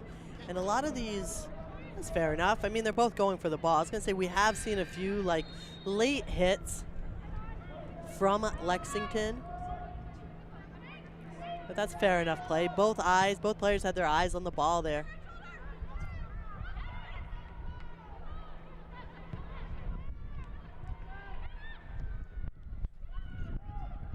And it feels like that one might be something that's been brewing for a while. If we look back at that second goal, Constant was out of the game from a challenge from White. So 2 familiar foes battling at it. I think Constant has had enough. Kind of had to stand up for herself there, and that makes sense. It's going to get chippy. It's nothing worse than releasing the ball and having someone take you out, or going by a player and having them take you out from behind. Two of the most frustrating things as a player. Colton. Emily Colton waiting the pass, looking for Gawley. Can Gawley get on the end of it? Cox again, quick off of her line. Stay up to date with the USL Super League. Sign up for the USL Super League newsletter. Get news about your favorite team and stories from around the league delivered directly to your inbox weekly. Sign up at uslsuperleague.com/newsletter. Friez takes a throw. It's Gawley. Gawley takes a strike! Looked like Cox had it covered. Not much space there at all for Gawley, but she's able to find that little bit of window. 4 Lexington players around her, and that's a quick release, left-footed from Gawley. Gianna Gawley has had plenty of looks on goal, just hasn't been able to hit the back of the net yet, but in her 4th start and 11th match featured for DC Power, she's certainly having an impact. And she's one of those players, a natural 9. She knows how to score, but just has not been able to find it today. Mackin, ready to take the throw. Her goal, the game-winning goal in a 2-0 match as it stands.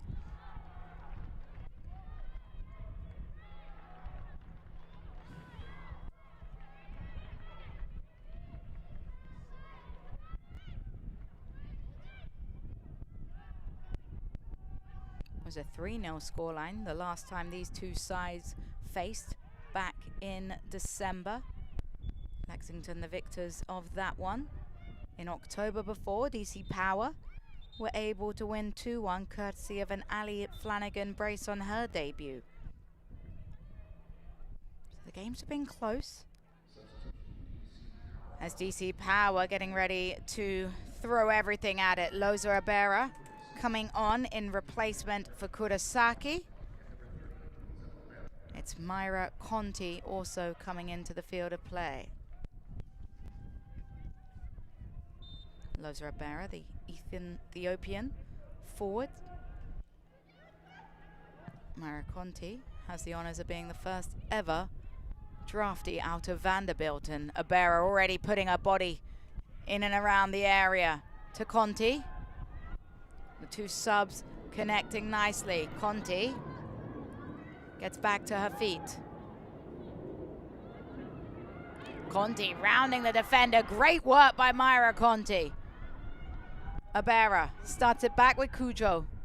Cujo putting in the cross, a little short, will get a second chance. Constant. Great play by DC Power. Fitch. Friez. Friez winds up and winds wide. That's a perfect example of what DC does right there. Taking those outside shots, just not high percentage shots.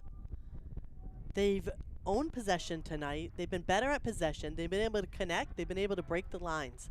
I think they still have time to get that ball into the box, then take a shot from inside the box. Get it across that 6-yard line.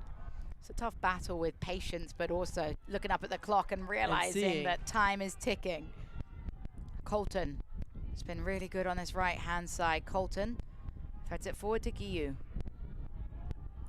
Guiu hangs up the cross, taken down, and volleyed by Gawley.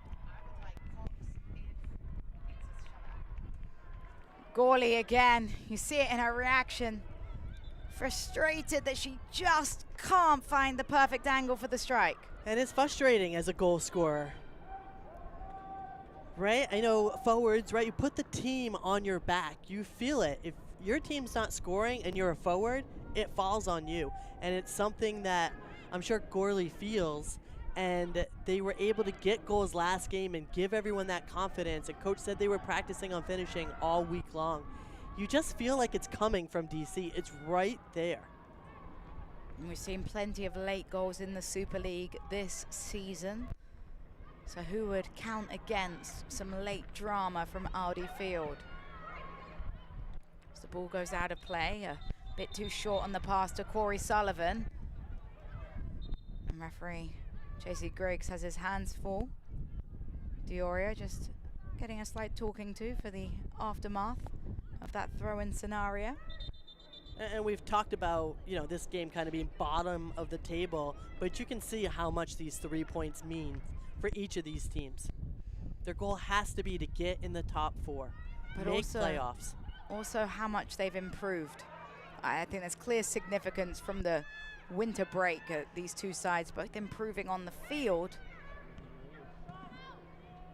As Abera tried to get a toe poke in, did. Now Cujo to Guiu. And across to Friez. Friez, outside boot pass. Didn't have the venom on it to get towards Abera.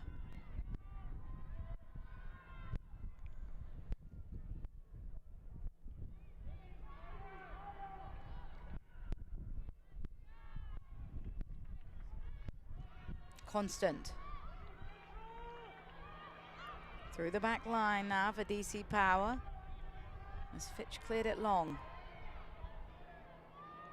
You can hear the crowd in Audi Field rooting for their home side.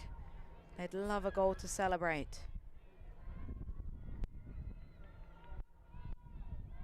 Friez. Pass is under hit. Lexington looking to capitalize on the fact DC Power has had to leave bodies forward chasing the goal.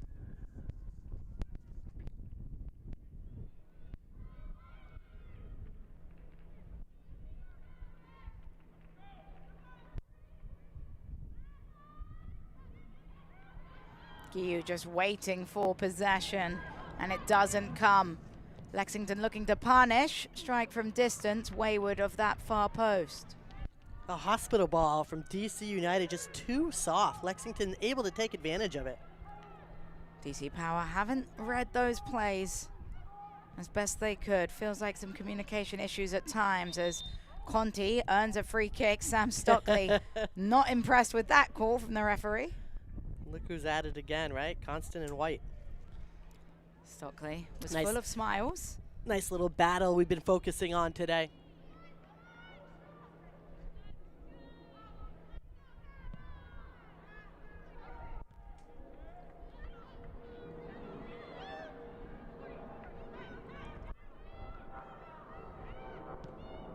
Long, direct ball forwards. White the target. White, who did have the goal, that has acted as a stability goal.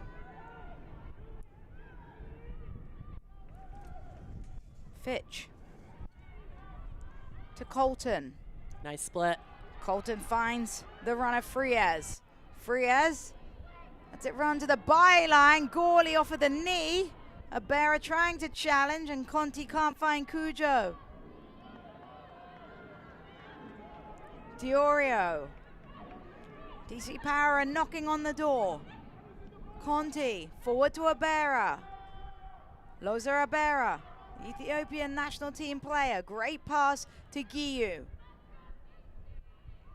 DC needs to get numbers up. Players should be flying up forward. Fitch looking for Abera. It's headed down. Gawley.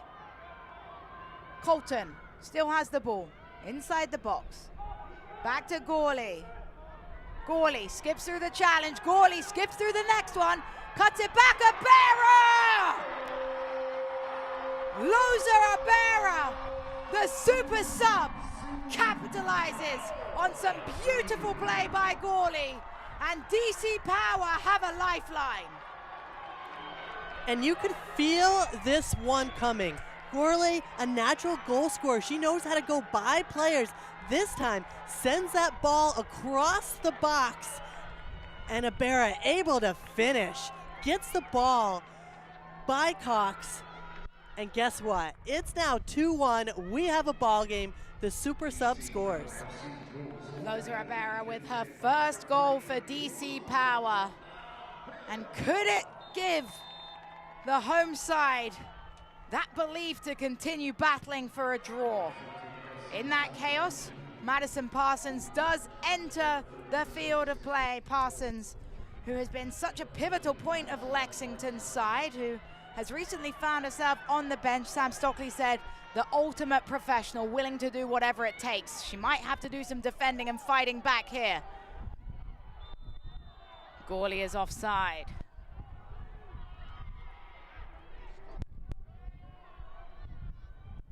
And Parsons coming on for Lexington right now is a super sub for them, but they don't really need any more goals scored, right? She's gonna have to play some defense. And I wonder if it's her hold-up play. Obviously, Parsons, a strong physical player, very technical as well.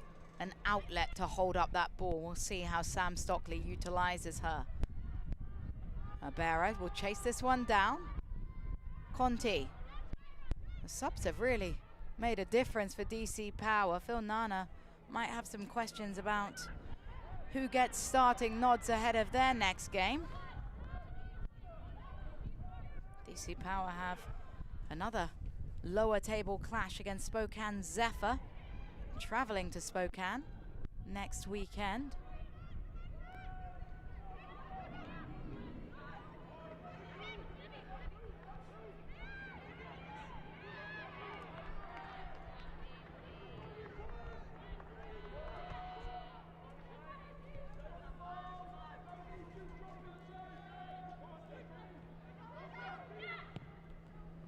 Big switch forwards. Volley over the crossbar.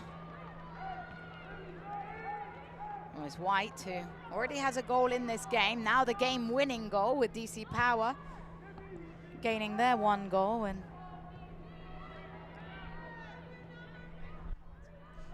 when we talked to Sam Stockley, he said Hannah White fits into his system, and we've seen it tonight. a beautiful ball to Abera. Loza Abera has won. Stayed on her feet after the challenge and couldn't get there ahead of an on-rushing Sarah Cox. Cox able to read this one, but this is another close one. It's great goalkeeping right there, coming out, sliding, hands first, getting to the ball before the player does. Excellent technique from the goalkeeper end. But Loza Abera has added a different dynamic to the front really line of DC Power. Emily Colton with a great service as well. Colton, who started this match, just does not run out of steam. And Abera just making it exciting. And now she can play off of Gorley. All DC Power fans have eyes on the fourth official shortly to figure out just how much bonus time they're going to get as a free kick is awarded. Parsons trying to prevent it being taken quickly. Abera to Diorio. Conti, great turn by Conti, finds Abera. Abera back to Conti. Connections between the subs as Conti's cross is blocked, then smashes into her, out for a deep throw. DC Power should try and pin them in here, surely.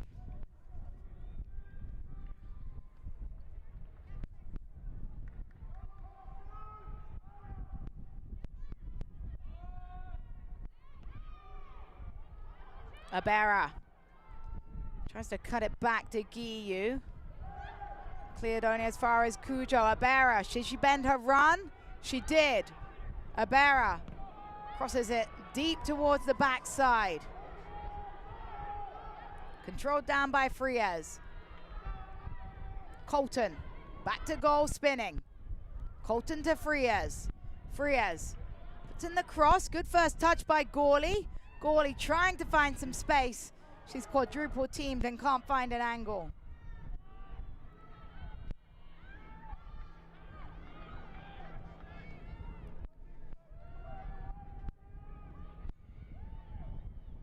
Long ball to Chase. Colton won't have the legs now. She has got to be running out of gas. Has put in some mileage on that right-hand side for her DC Power side.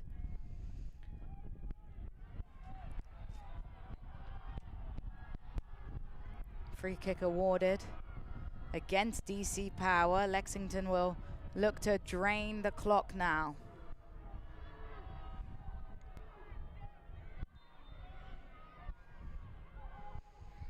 Lexington will wait for Sarah Cox to come out of her goal to send this one forwards.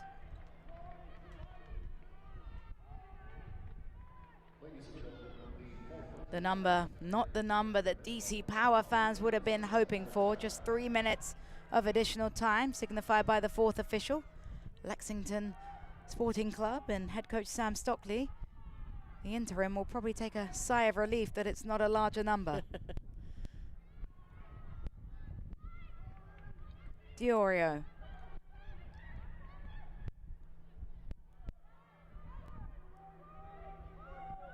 Long ball, launched forward, Abera, the closest Power player to it. She can't get there, and Gawley will keep on pressing.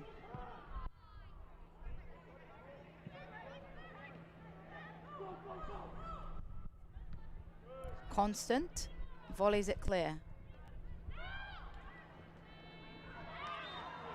And then Conti penalised for being a little overzealous in the challenge. Mackin draws the foul. And Christine, every time a free kick is awarded for DC Power against them, they lose valuable seconds off the clock. Yeah, and I think DC Power's picking on Mackin a little bit.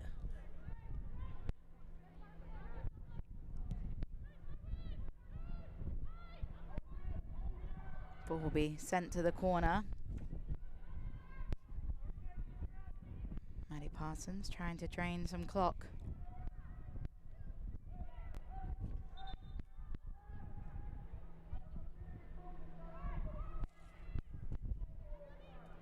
Coming all the way back from that defensive line, Julie Mackin to try and assist with holding this throw into the corner. Parsons will use her body.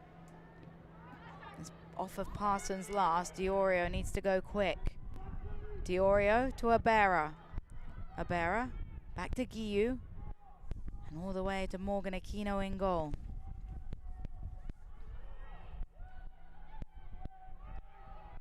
Constant. Launches it forwards. Abera chests it down. Abera fighting back for the ball. Continuing to battle, but play was out-strengthened by Lexington.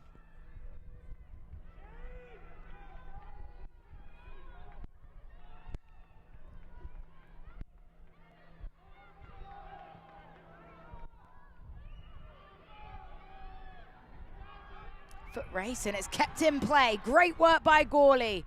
Gawley takes a strike, deflects, and then just a pass-back volley in the end by Katrina Guiu.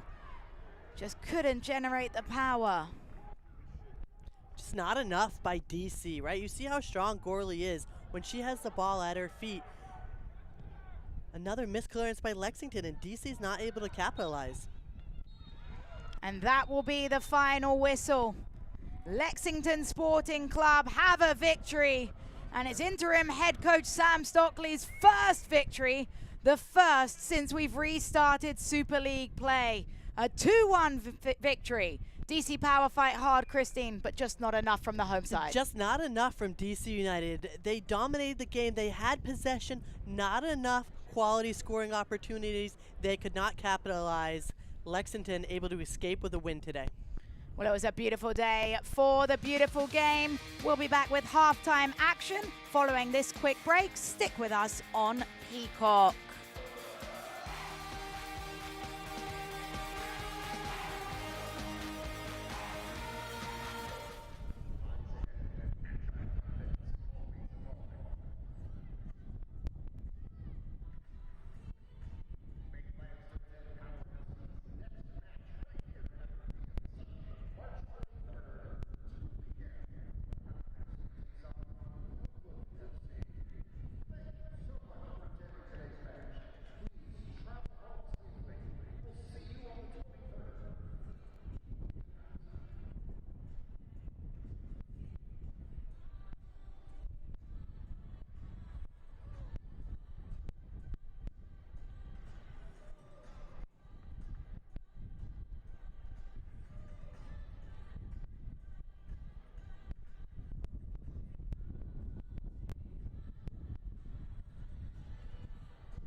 Welcome back to USL Super League on Peacock at Audi Field. Final score, Lexington SC 2, DC Power 1. We're now joined by scorer of the game-winning goal, Hannah White. Hannah, congratulations opening your account in the USL Super League. Talk us through what you saw in that moment scoring the goal. Honestly, I saw Kate headed back across, which we've worked on a lot in set pieces and in practice. And I knew as a center forward, you have to be inside the 6-yard box at all times. And I honestly just saw it dropping and decided to hit it. You had a tie last week, a win today. Talk about the confidence that your Lexington squad is now having. We feel really, really good, obviously. I think we've just all really bought in to all the changes and just rolled with the punches. And I just think as a group, we were really bought in. We work really hard in every single training session, and it's very different, but we love it. And I think as a whole, we've just really enjoyed each other and bought in practice. And obviously that translates to on the field. Now you return home next week for 2 games in a row in your home stadium. What's the message to all the fans that are watching and rooting for you? I think it's time to tune into us. I mean, if you can't see it now, then I don't know what you're waiting for. But honestly, it's a really good group. We're bought in, we're ready, and it's just 1 week at a time for us. Thank you so much for your time, Hannah. Go enjoy celebrating with your team. Thank you so much. Wow, take a breath. There was plenty of action in this one. Jessica Chum and Christine Huber, and it started early for Lexington. Yeah, this missed clearance from DC, unable to get it high and wide. Lexington takes advantage of it. Julie Mackin with the nice finish here, left-footed volley. Another first-time scorer in Julie Mackin, and not a bad goal to score for your first USL Super League goal. Not bad at all for Lexington. DC now steps up. They had possession. Set pieces were brilliant for DC. This one looked beautiful, but unfortunately, Dorio was offside. And it felt like it was the story of their nights, moments of frustrations, wondering why. And it would be a huge moment with Claire Constant having to exit the field for a head injury. Lexington SC able to capitalize on their player advantage here. They take advantage of it indeed. White with a wide open goal and puts Lexington up at that point 2-0. It's actually a higher IQ finish than maybe I thought in the run of play. She had to do a lot more, and we heard from her there. DC Power would fight back. They would fight back. Gorley with some great footwork inside the box and an even better pass to Abera. Abera, just a super sub today. The energy she gave this team when she came on and able to score right away. Great assist from Gorley. Just wouldn't be enough in the end for Loza Abera, who scores her first USL Super League goal. That's how it looked. This is how it appears on the stat sheet. DC Power are going to be scratching their heads at that big number. 21 shots. 3 on target for Lexington SC. Only 3 shots on target, 2 of them find the back of the net. High percentage for Lexington, low percentage for DC Power. They need to figure out how to get themselves in better scoring positions. Well, what a game it was from Audi Field in the USL Super League. DC Power fans had so much hope, but unfortunately for them, it just wasn't meant to be today. Lexington Sporting Club picking up their first victory since 2024, and there were some glorious goals in the way. For my broadcast partner, Christine Huber, Jessica Chum, and our entire crew, final score 2-1. Thank you for joining us in USL Super League.